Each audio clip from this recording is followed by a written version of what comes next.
Patuloy na pinalakas ng Philippine National Police ang kampanya laban sa loose firearms bilang bahagi ng pangunahing direktiba ni Chief PNP, Police General Jose Melencio Nartatis Jr. sa ilalim ng Enhanced Managing Police Operations at Revitalized Campaign Against Loose Firearms. Ayon kay Police Colonel Regina Abanales ng Civil Security Group, mahigit 149,000 loose firearm na ang naitala ng PNP, kabilang dito ang mga baril na aresto, nakumpiska, isinuko, idiniposito, iniwan at na-forfeit.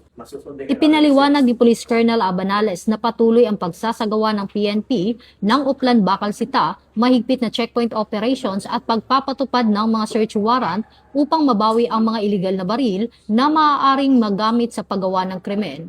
Aniya, sa pamamagitan ng ating Uplan Bakal Sita, checkpoints at pagpapatupad ng search warrants, patuloy nating mababawi ang mga iligal na baril upang mapanatili ang ligtas at maayos ang ating mga komunidad.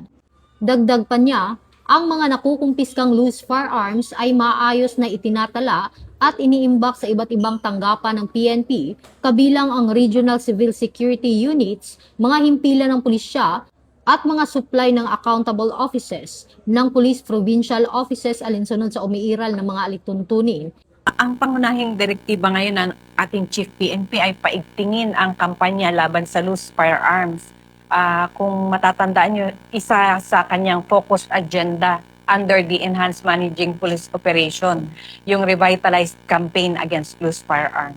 Sa ngayon, sa latest data na nasa Civil Security Group, meron tayong 149,000 mahigit na loose firearms. Ito naman ay categorized as either captured, confiscated, surrendered, deposited, abandoned, or forfeited siya.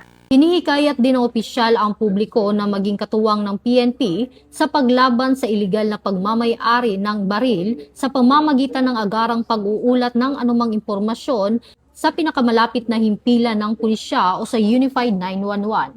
Ayon sa PNP, mahalaga ang aktibong pakikilahok ng mamamayan sa pagtukoy at pag-uulat ng mga loose firearms upang higit pang mapalakas ang kampanya laban sa kriminalidad at mapanatili ang kapayapaan at kaayusan sa buong bansa.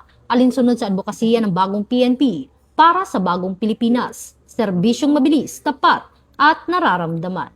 Mula dito sa Campo Crame, ako po ang inyong PNN correspondent, Patroluman Resali Umalay, nagbabalita para sa Police News Network. Alagad ng batas, tagataguyod ng balitang pulis. Ito ang bagong PNP para sa bagong Pilipinas, serbisyong mabilis, tapat at nararamdaman.